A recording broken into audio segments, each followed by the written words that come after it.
Hello, beautiful strangers, and welcome back to another episode of Myth. When last we left off, we met a young girl in a gothic Lolita outfit. And also noticed that So had a bit of a knee injury. And the kind that probably is on the outside because it's wrapped in bandages, as opposed to like something. Never mind. Whatever. I might be a little bit tipsier than I thought. Anyway, we are technically, at least as the thing was to say, in the other world. But are we really?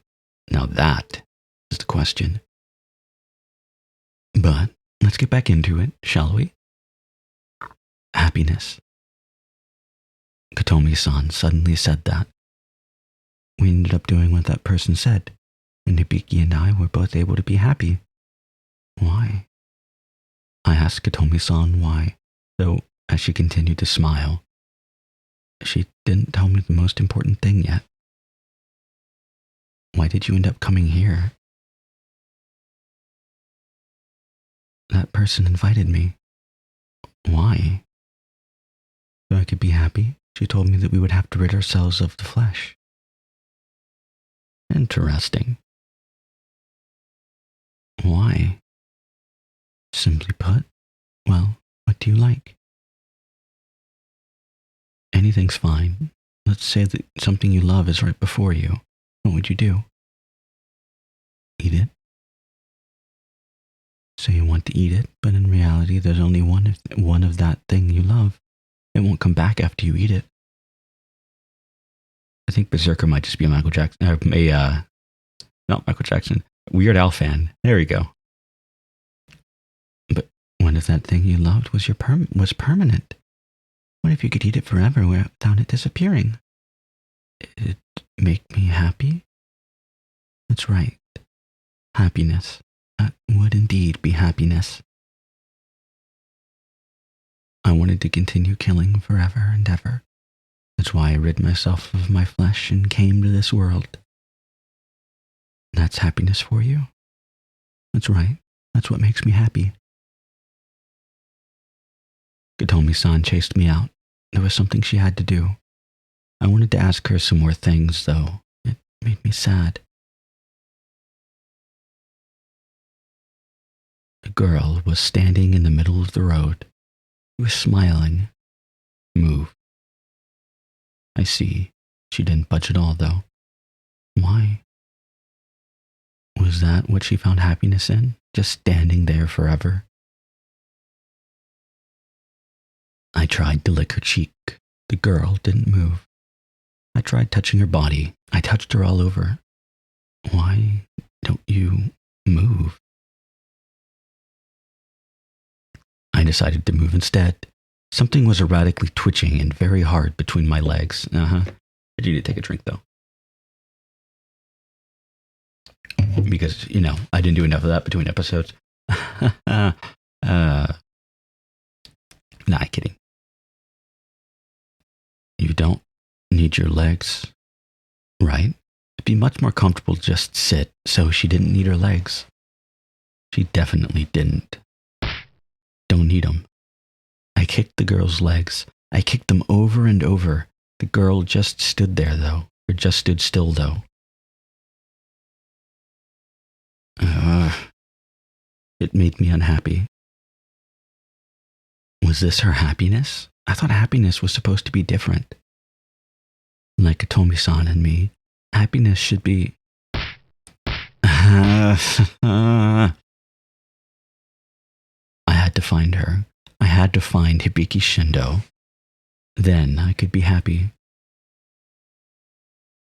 I spoke to the person I met earlier. Thank you for your help. He just ignored me as he walked away, though. I had said what I wanted to, so I just walked away too.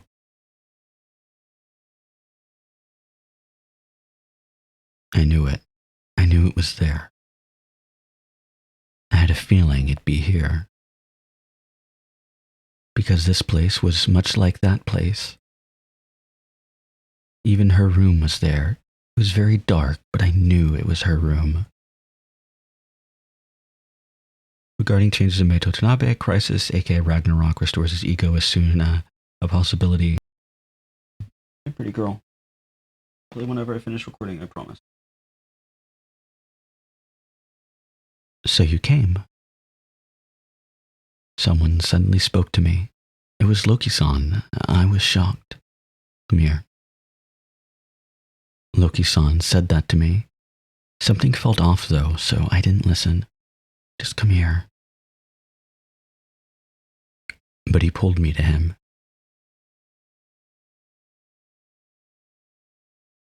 That was intriguing. Myth, Day 5. Common points.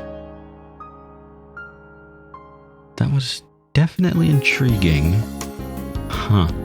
Not sure how to feel about that. Well, I do know how to feel, whatever. Is there really an amusement park out there?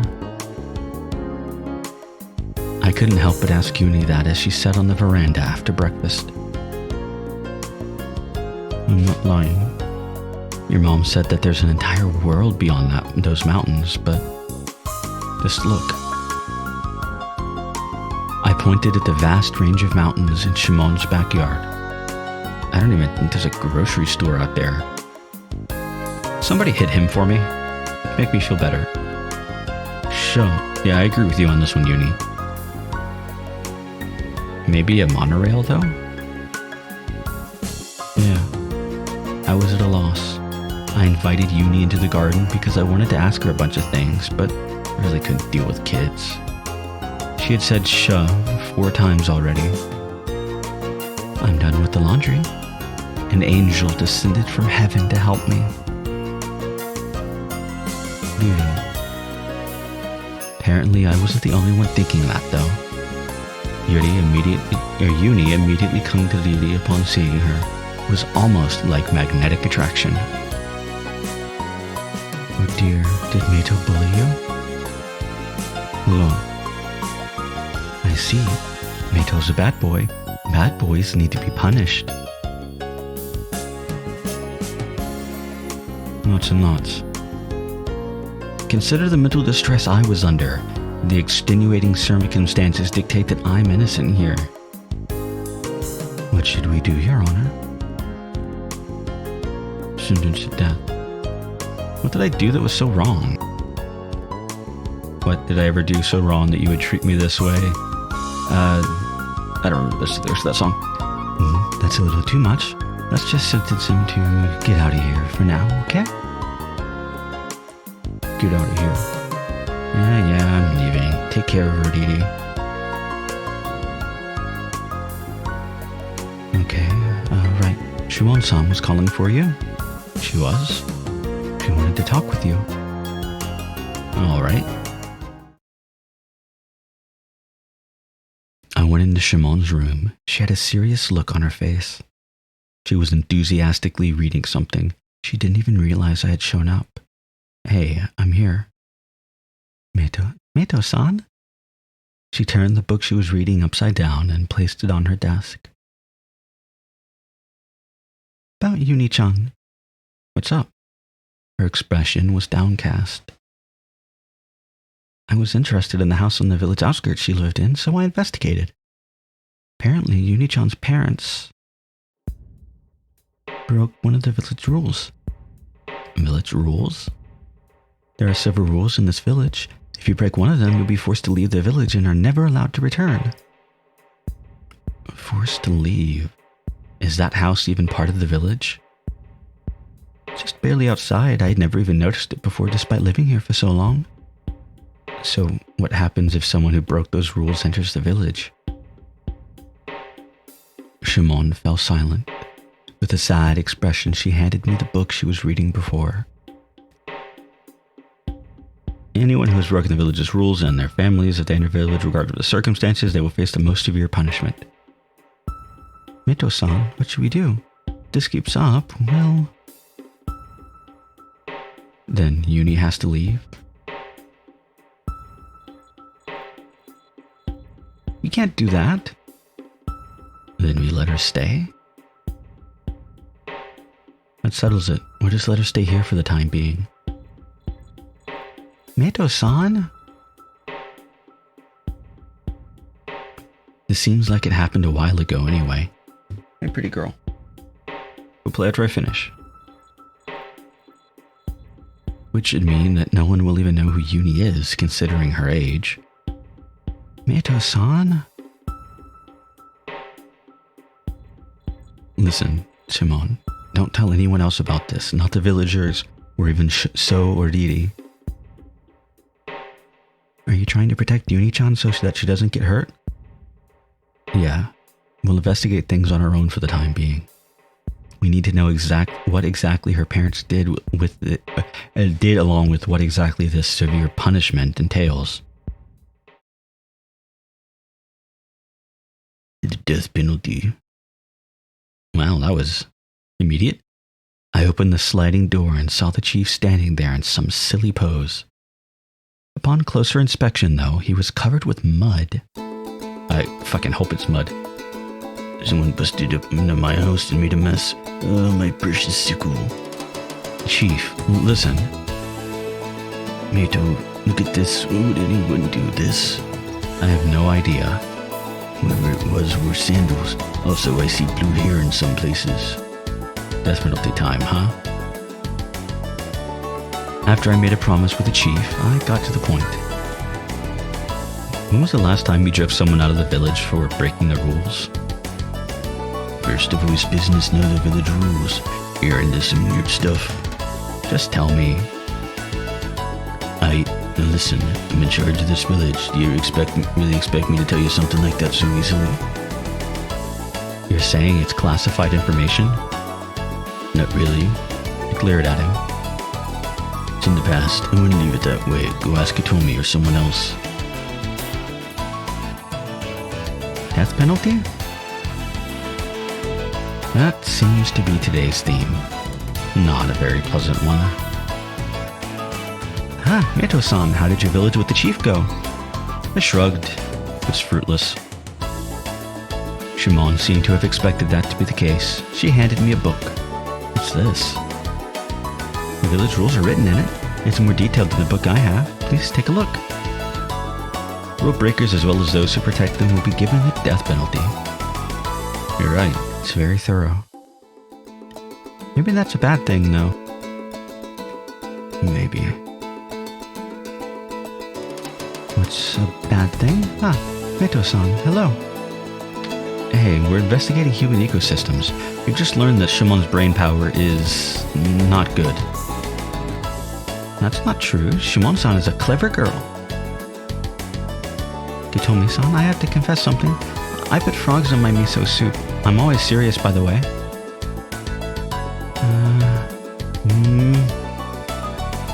Shimon's acting was the real deal. Seeing her with tears in her eyes made me determined not to let them go to waste. Hey, pretty girl. Hey, tell me, when was the last time someone broke the village rules? Broke the rules? That's unusual. The last time it happened was ages ago. Man, no one seems to be able to give us a straight answer. Anyway, Meto-san, there's something I want you to do for me. Huh? What? That's sudden. I loaned a book to Shinzo-san. I'd like for you to retrieve it from him. Get it yourself. Hey, don't be a dick. There's something I need to do. I'll be sure to let you borrow the book once I find it, okay? I looked around the market for Shinzo when I heard someone shouting from the deli on the corner. I ain't lying. I hate salmon roe and lies more than anything. That can't be true. Why would there be a monster in the mountains? You guys don't get it. Just shut up and lend me that knife. No, I can't do business without it. The heck was she up to? Meto, say something, will ya? What? I was playing, right? And then I heard some scream up in the mountains. Oh, say, can you see by the dawn's early light? I can't sing. She was so excited that she suddenly started singing. Okay, enough of that. Hey, old man, have you seen Shinzo? Said he was going to take a nap. Might want to check by the village entrance. Alright, thanks. I headed for the village entrance. Hey, listen to me. Listen, so. That was likely just an echo. Did you yell something out there? No, it was a person. They shout something 10 times a day. What? Did you say something like this? Woohoo! How'd you know? See you later. Pretty girl. I had no time for her. I left the market. Man, no wonder Meitokuni is annoyed with her. She's going on about there being a monster when it was just an echo. Wait, so it ain't a monster? Getting my hopes up. I'm gonna go complain to that echo guy. Listen, an echo is just your voice repeating itself. Didn't you hear woohoo or whatever when it echoed back to you? No. It said, help me. That's a bit more disconcerting. Are you Shinzo? Who are you? A man showed up from behind a tree. His body seemed almost hazy. Oh, you're having fun over there, little girl? What are you doing? What are you doing? You go stand over there. Here. The sun had set by the time he retrieved the book. Thanks. I took the book from him and scanned through it. It seemed like it was a novel of sorts. Man, you're being worked to death, ain't ya? I really am. I don't even have time to be doing this sort of stuff, but here I am. What are you doing? I'm trying to learn about villagers who broke the village rules. Did you ask Hitomi-san about it? Yeah. Was Shimon-chan with you? Yeah, why? I get it. Shinzo stood up and looked at me. Hitomi-san was likely concerned about Shimon-chan. What do you mean? Follow me.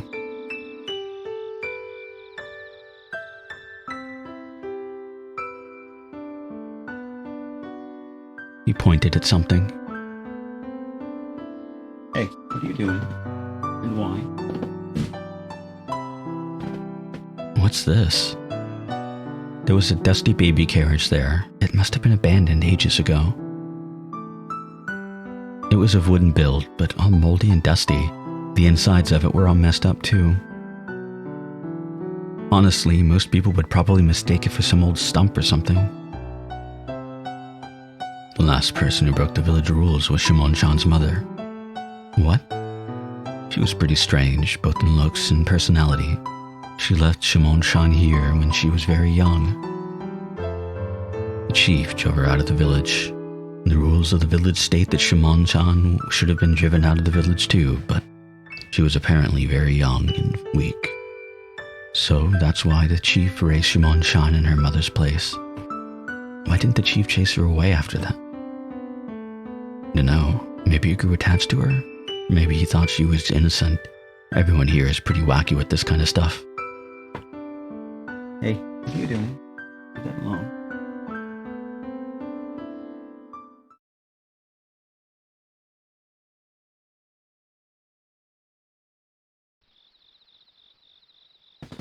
Trying everything you can to get my attention, aren't you? Well, I guess chewing on boxes isn't your way to get attention because you just like chewing on boxes. And it probably doesn't help that you're also teething, so, whatever. I gazed at the scenery from the garden. The range of mountains I was looking at this morning. Could Shimon's mother and Yuni's mother be beyond those mountains?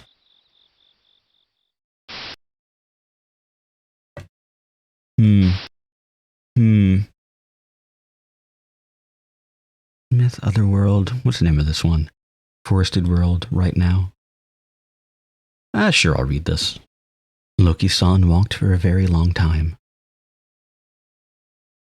By the time I realized it, we were somewhere I had never seen before.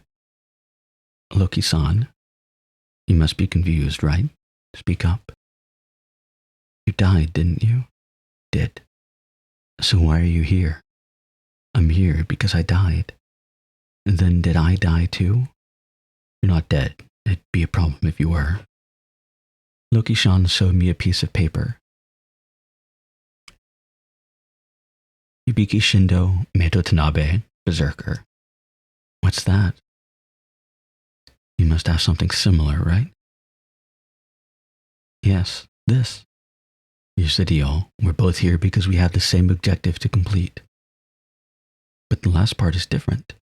That's right. I'm to kill you and you're to kill me. Hey. Leave my XLR cable alone. Well, I'm sorry, but you're gonna have to die again. I took the axe out that the girl gave me. Don't be stupid. Ow. That hurt. I have no intention of killing you. It'd be nicer if you didn't try to kill me either. I can't do that. I'm gonna have to kill you.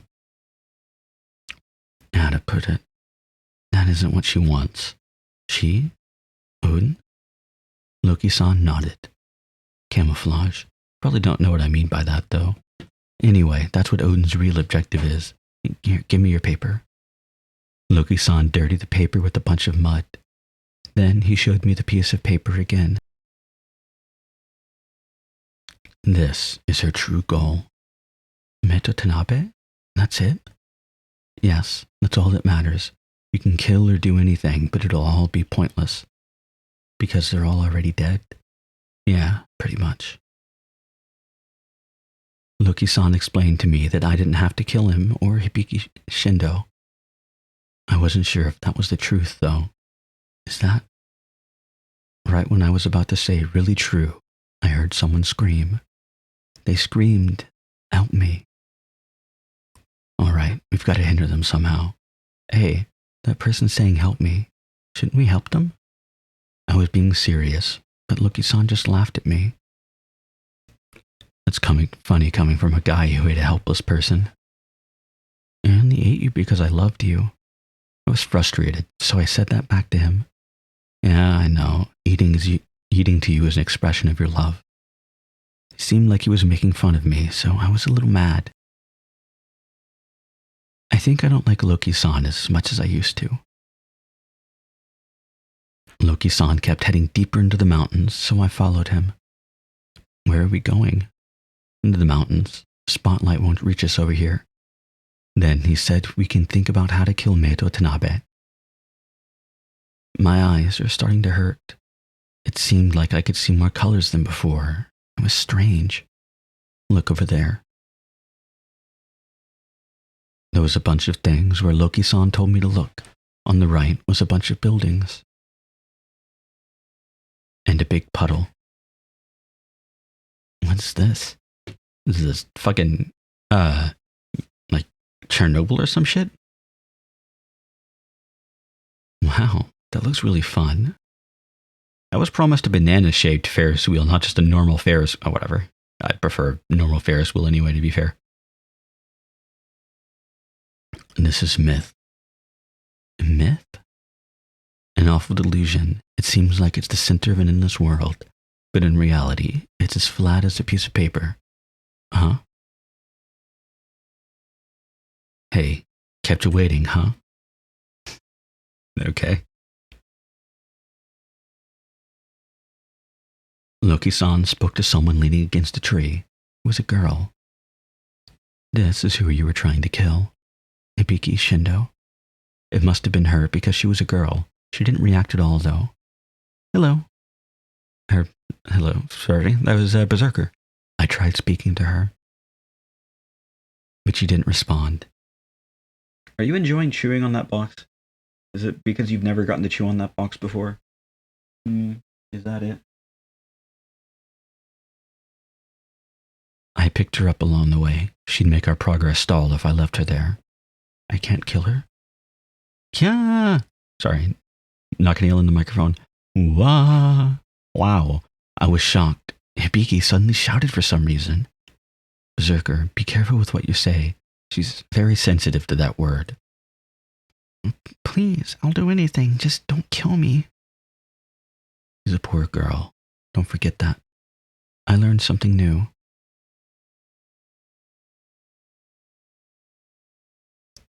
Myth. Day 6. Strong and weak bonds between parent and child. There was strong and weak bonds between parent and child. Yeah. Well, next time. Well, I guess I'd say that was a very interesting scene. Explained a little bit of the lore and background of what's going on. There have been lots and lots of little bits tossed in here and there in between that and like in all of these scenes, really, that will give you an idea of what's going on. But don't feel bad if you don't get it. There's not been quite enough information to tell you what exactly is going on at this point. Not unless there's clues that even I'm, somebody who's read this before and knows exactly what is going on, is even missing. But yeah, I like this visual novel. And we are getting very close to what I remember being the halfway point. It might be farther along than halfway. The halfway point might have been finishing the first loop, like I said. But I want to say we're actually getting pretty close to it now. Just a few more end-game days. But yeah, we're going to continue on and maybe learn a little bit more about Shimon's backstory, at least her backstory in myth. And as I'm going to go play with Kitten, who wants attention. But that is most of that anyway. Playing with Kitten is not for next time, but that is for now for me. But I hope to see you all next time.